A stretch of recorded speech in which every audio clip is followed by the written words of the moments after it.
Malam saudara, 1 minggu berlalu, Wakil Ketua KPK Alexander Marwata menyebut semoga dalam 1 minggu KPK bisa membekuk buronan kasus suap Harun Masiku. Namun hingga saat ini, Masiku tak kunjung ditemukan.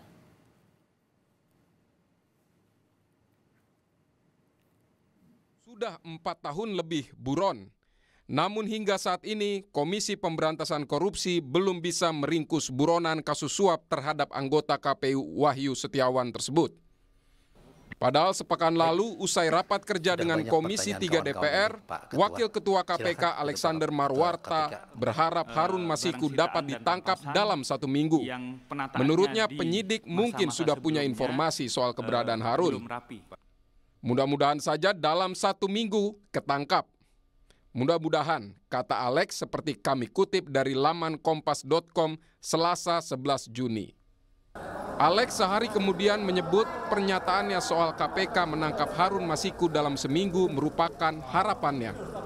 Pernyataan tersebut bukan berarti dia sudah mengetahui keberadaan Masiku. Semoga, ya kan semoga. Ya. Kalau saya bilang, ya kan harapan. Bukannya tahu posisinya di mana kalau itu penyidik itu. Biar itu menjadi tugas penyidik untuk mencari, kan gitu. Kalau sebagai pimpinan semoga dalam 1 minggu atau secepatnya itu bisa ditangkap. Mantan penyidik KPK Praswat Nugraha menyebut pernyataan pimpinan KPK soal akan menangkap Harun Masiku dalam tempo seminggu merupakan pernyataan yang aneh dan tak perlu. Sebab justru pernyataan tersebut bakal digunakan Harun Masiku untuk berpindah tempat. Menurutnya jika memang KPK sudah mengendus keberadaan Harun, maka harus lakukan tindakan penangkapan dan bukan mengeluarkan pernyataan yang bisa dimanfaatkan buronan.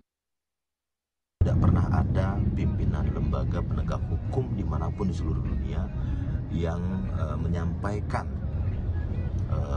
kepada khalayak umum, termasuk kepada si buronan itu sendiri, bahwa keberadaan buronan sudah dideteksi. Keberadaan buronan sudah diketahui lokasinya dan buronan tersebut akan segera ditangkap. Karena apa? Karena logikanya bahwa orang yang melakukan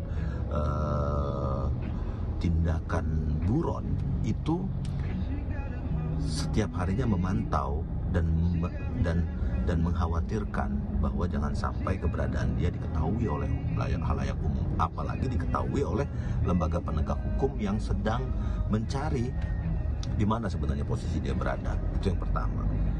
Jadi hal ini memang sesuatu yang sangat tidak masuk di akal ya, bahwa kemudian KPK mengumumkan bahwa buronan yang dicari-cari selama ini sudah diketahui posisinya.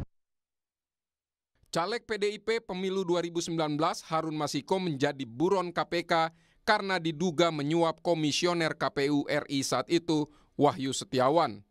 $57.350 Singapura atau saat itu setara 600 juta rupiah. KPK telah memasukkan Harun Masiku dalam daftar pencarian orang atau DPO sejak 29 Januari 2020. Tidak hanya itu, Harun Masiku juga masuk dalam daftar pencarian Interpol sejak 30 Juli 2021. Dalam upaya mencari Harun Masiku, KPK memeriksa Sekjen PDIP Hasto Kristianto, bahkan menyita telepon genggam Hasto yang dibawa stafnya.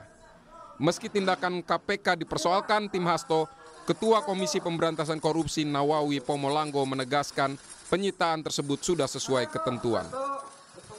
Lanjut langkah-langkah yang dilakukan oleh teman-teman penyidik mungkin bagian daripada perintah pimpinan bahwa memang upaya terus pencarian Harun Masiku itu terus harus dilakukan.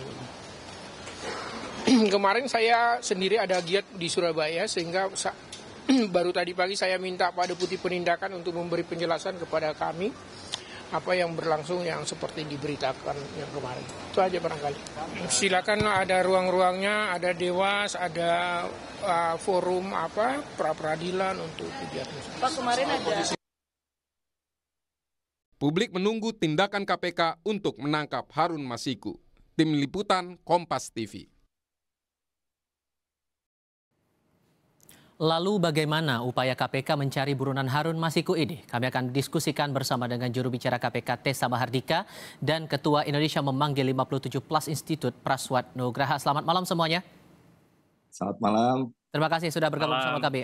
Mas Tessa, walaupun kemudian Pak Alex bilang semoga, ada kata semoga, tapi kan rentang waktunya sudah dibilang 1 minggu. Sekarang sudah 1 minggu tapi belum ada tanda-tanda bahwa Harun tertangkap. Apa tantangannya sebetulnya dihadapi oleh penyidik ini? Ya, terima kasih banyak. Jadi penyidik bekerja sesuai dengan timeline yang sudah direncanakan, sesuai kebutuhan untuk memperkuat perkara yang sedang ditangani. Sampai dengan saat ini sudah melakukan pemeriksaan terhadap 5 saksi, yaitu Simeon Petrus, Hugo Ganda, Melita Grave, Hasto Kristianto, dan hari ini juga turut serta diperiksa Kusnadi. Jadi tugas penyidik saat ini adalah menggali keterangan, termasuk mengklarifikasi alat bukti yang sudah dilakukan penyitaan, baik barang bukti elektronik maupun dokumen, kepada saksi-saksi yang dimintai keterangan tersebut. Jadi memang masih berproses. Kita tidak menarget waktu 1 minggu, tapi penyidik melakukan tindakan se-efektif dan se-efisien mungkin. Apabila itu lebih cepat lebih baik dan tidak ada hambatan dalam kegiatan ke depan, ya kita doakan saja semoga tidak dalam waktu lama ya. Tapi dengan catatan udah 4 tahun buron ditambah dengan sudah terlanjur bilang 1 minggu itu dan ternyata belum tertangkap juga, tantangannya apa yang dihadapi penyidik sebetulnya, Mas? Ya, kembali lagi untuk menemukan DPO ini tentunya bergantung pada situasi di lapangan maupun alat bukti yang dimiliki oleh penyidik, keterangan saksi. Kita tidak bisa serta-merta tiba-tiba memanggil saksi yang tidak berkait. Tentunya semua saksi yang terkait itu ada kaitannya sesuai dengan kebutuhan penyidik di perkara dimaksud, termasuk juga penyitaan barang bukti elektronik dan dokumen. Kalau sana itu ditanyakan kebutuhan penyidik dalam rangka pemenuhan tindak pidana yang sedang ditangani. Oke, karena ada kabar juga yang berembus bahwa si Harun Masiku ini berubah identitas sebagai seorang pengajar di sebuah pulau terluar begitu. Dari KPK juga membaca atau mengendus informasi ini? Ya, saya pikir saya tidak bisa bercerita terlalu banyak detail apa yang sudah dilakukan dan saat ini dilakukan oleh teman-teman penyidik, karena kita menghargai kerja teman-teman penyidik yang saat ini sedang berupaya untuk mencari keberadaan tersangka HM. Oke. Mas Prasad, saya ke Anda kalau begitu. Kita ingat, saya dan Anda juga pernah berdiskusikan soal ini juga begitu, dan mencurigai bahwa ini justru akan dimanfaatkan oleh buronan untuk kabur lebih jauh. Dengan termin sudah 1 minggu lewat dan belum tertangkap juga, analisis Anda bagaimana? Saya tertarik dengan kalimat terakhir Pak Jubir ya, bahwa kami tidak bisa memberitahu secara lebih detail karena akan mengganggu kinerja teman-teman penyidik di lapangan. Ini kan sebenarnya yang kita harapkan dari pimpinan. Jadi clear and clear banget kita, bahwa seluruh rangkaian 4 tahun pencarian Harun Masiku ini yang menghabiskan semua resource, mungkin saya nggak tahu 10 miliar, 100 miliar, mungkin selama 4 tahun kita keliling ke beberapa negara, mencari Harun Masiku siang malam. Teman-teman di lapangan saya paham sekali, teman-teman penyidik saya kenal baik. Mereka bekerja secara profesional, namun jangan sampai kemudian seperti kata Pak Jubir, kita memberitahu informasi terlalu banyak kepada publik sehingga kemudian justru malah itu dimanfaatkan oleh si sang buronan. Ini kan yang menjadi satu polemik di masyarakat. Untuk apa kita malah kasih sinyal bahwa lokasi dia sudah diketahui. Pada tahun 2021, sekitar bulan April, bulan Maret, itu bahkan mungkin Pak Jubir ingat ya peristiwa hari-hari itu bahkan saya nggak cerita kepada siapapun. Teman-teman di KPK, kanan kiri saya, para penyidik yang bukan Satgas Pengejaran Harun Masiku, tidak ada satu orang pun yang saya kasih tahu bahwa Harun Masiku sudah terdeteksi di salah satu pulau, oh Harun Masiku sudah berganti profesi dan lain-lain. Tidak ada satupun yang saya sampaikan.